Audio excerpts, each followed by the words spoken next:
Xaviera. I'm the executive director of Zeal of Zander. Often people ask me, why do I do this work? Why am I on this journey? My simplistic answer is I came to flip tables. I advocate hard for Black women because I want them to read about statistics, but I never want them to have lived experience. So I was 37 years old when I found out that I was pregnant, and I was thinking, what am I gonna do with a baby at 37? I had just received news that I was going to be relocating from Florida to another state. I did not know where that was going to be, so I did not know what my maternity journey would look like. But what I knew was that I had hope that it would be fine. And so I did not know that Black maternal health and women that were Black had the poorer outcomes than our white counterparts. I did not know. It was not my thing until it became my thing, right?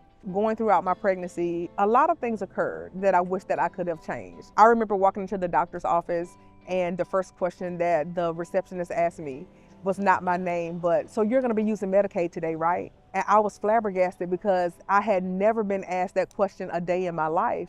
And so voicing my concerns about what was going on with me, feeling my son lower in my cervix, spotting, having additional discharge, like all of those things was met with, oh, you're fine, he's too small, let's change his due date. Or, oh, your cervix is closed on the outside, right?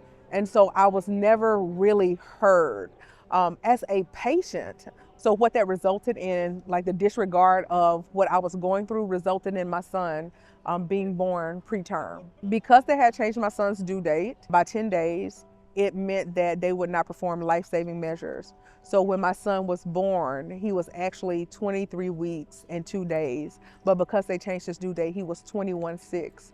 So he missed the mark of viability by 8 days. I advocated for myself. Like, I spoke up. I had every person that would touch my son stand around the room and explain to me, why can you not save him? I remember one lady looked at me and said, I know that you want to be a mom, but this is not the way that you can do it. I was confused because what does being a mom look like? You know, for me on that day, it looked like saying hello and goodbye. It looked like the desperation in my cry.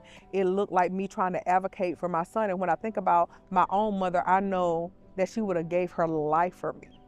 And I would have done the same thing for my son. And so on April the 25th, my son was born. He was 1 pound and 11 inches. He had eyelashes like me, and he had a nose like his dad. He fought hard because his mama is a fighter. He fought for 4 hours and 16 minutes. They watched him die and they let him die. My biggest regret was I never saw what his eyes looked like. Because I feel like if I would have seen him and he would have seen me, that would have done something. That would have changed the trajectory of what our story looked like. I think the best piece of advice that I could give is, although the body keeps the score, the heart collects the scars. And that doesn't mean that maybe you have lost a child or you have really been in the heart of the grotesque piece of Black maternal health or maternal health. But as a woman, you can empathize and sympathize with what's going on with our fellow sisters. I will say, if you are not sure if this is for you or if you're ready to share your story, do it anyway. The most beautiful journeys that I have been on was in the detour. It is important that you move scared. Scared is where you find courage. Scared is where you find strength. Scared is where you develop yourself, right? You change the trajectory of your life in scared. So move scared. Whether you are Black or white, women are dying, and that needs to stop. And so the work is difficult and it's hard. We do not choose this, this chooses us. And so even when it gets hard and you don't know if you can continue to go forward, make an additional step because somebody is waiting on your arrival. The roadmap out of the grief that I felt, that I was just engulfed in, was there are people depending on me.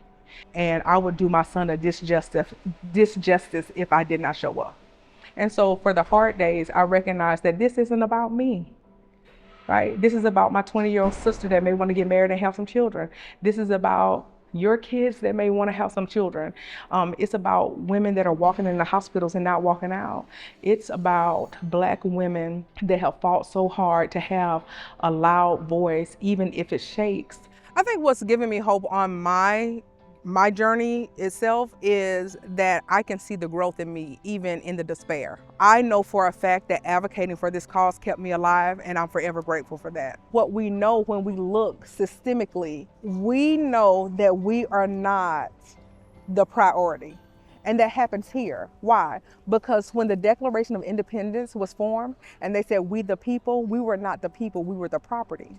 So we have never been considered. We have to go back to the drawing board, and the drawing board is here to make sure that when they define people, that includes Black people too. We don't want equality. We want you to meet us where we are. And so it gives me hope to see a lot of women, because where the women gather, things happen, right? When women come together and we stand on each other's shoulders and we lock arms and we advocate for causes, we make things happen. It's time for new narratives of hope that heal.